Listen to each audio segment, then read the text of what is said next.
What up, guys? That Comic Awesome here, doing another review. Today doing the Terrifics #1, and I am happy. I am so happy I did not sleep on this book. I asked online. Everyone said this is supposed to be really good, and the hype machine did not lie. This is a fun, entertaining book, mainly because of this guy. Not just because of him. Who's the artist on this? Pardo. Draws faces really well. And that's to me a really good distinguishing point between a really good artist is faces. You see in some books, especially ones using like 3D models and stuff like that, that faces look lifeless and like disjointed, and sometimes they don't match the moods. This is done really well. So, again, I have not been reading Dark Knight's Metal. So, some of the plot points they reference, I didn't understand. I did not understand them, but I probably would have gotten them a little better if I had read that. But they do a good job of kind of catching you up on, at least the members, or at least what's kind of going on. I still don't know kind of the relation of Metamorpho to Mr. Terrific. But how the team is forming feels organic, and I like it. And a lot of people will say, hey, this is just a Fantastic Four ripoff. It may be, but it's filling a void that Marvel has left empty for too long. But I think, too, what makes this feel a little better is these are not new characters, but their team dynamic is new. And there's already starting to be like the bonds that really, hold this team together, and it's going to be fun to see where they go and how they handle things. So we start off. A lot of people read the primer pages that were on the back of pretty much every DC book over the last probably 2 or 3 months. But you kind of get this intro. There's this henchman-y looking guy. Mr. Terrific sphere pops up. And another thing, I like his costume. It's simple. It's a little futuristic-y, and I'm kind of a sucker for like superhero costumes that have like a jacket over them. I think that's kind of like the cool guy look. Like he has it here. 90s Rogue was also another badass character that had a jacket. Ben Reilly, had that like cool hoodie / jacket that he has, and stuff like that. To me, just it's little details in the costume. It's like, oh, I had a costume, but now I made it better with a sweet jacket. So I kind of like that. So he's talking about that Mr.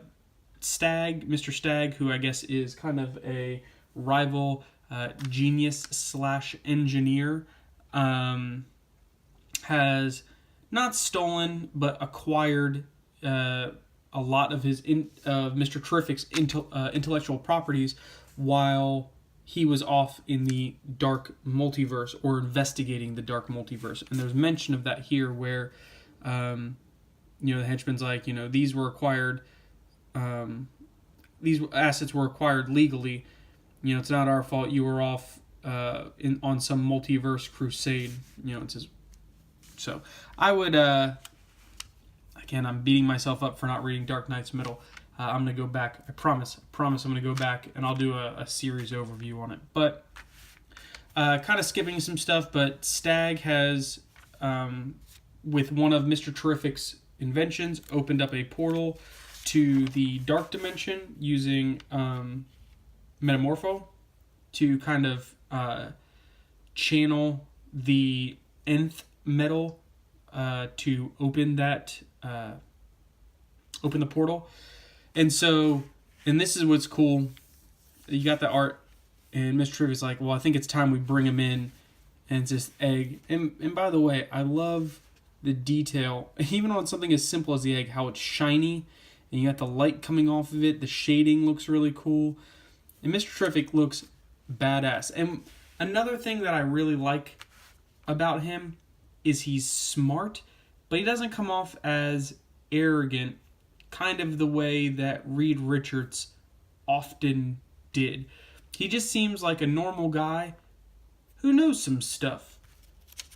So the portal starts to open, and this is where, you know, Mr. Terrific realizes that Metamorpho is turned into nth metal, which has opened this portal, and they get sucked in. And this is, again, where the faces come in. I mean, look at that. Faces maketh the man. Maybe that's not exactly it, but close enough. But you get, like, Plastic Man waking up in now being exposed to the Dark Universe radiation again. He wakes up. Mr. Terrific tells him to put him inside of him to protect them. And so he, like, eats him, but then kind of appears on the inside, and they have this great conversation. And it pretty much sums up the Dark Knight's metal and where they're at. So Mr. Terrific pretty much says that Batman had used Plastic Man to be a probe into the Dark Universe, but the effects had frozen him into that egg. And we don't know how long the being re-exposed to the radiation is going to last, with him being kind of back out normal.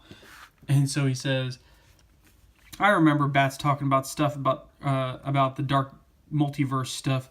He said it was like a flip side, a twisted nightmare reflection of an unformed worlds or whatever. He's like, that's a bit of an oversimplification. But I kind of like, you know, and then he's like, wait, you know, you were just gonna leave me asleep? And he's like, well, it was too dangerous to open another portal. He's like, I feel used. And again, what makes Plastic Man hilarious, again, these facial expressions are like spot on. Like, it's hilarious. It reminds me, anybody watching The Flash, Ralph Dittany, and his, well, elongated man, kind of how expressionful his face is all the time. That is what Plastic Man kind of is here. And again, you get some really good art. They land on this planetoid and start exploring it. It turns out it's not a planetoid. It's almost like the body of a celestial, but in the dark multiverse, I don't know what that would be called. And I know celestials are Marvel, but I'm just saying, this is kind of like that. They start picking up a distress beacon and going to it, and that's where they meet their fourth member, Linya Wazo, and she is, she might as well be our Sue Storm for this adventure. She is I don't even know how to pronounce that because there's no vowels in it. I'm going to say Bigsdil.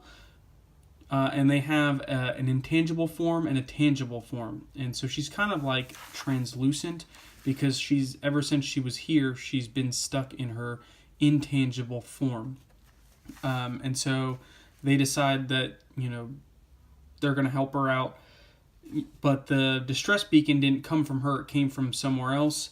And yeah, like the adventure of them trying to find, you know, finding that that distress beacon, and the adventure that I really hope that leads on. I'm very excited for this book. Highly recommend it. Move the needle on it. Keep these types of books on the shelves.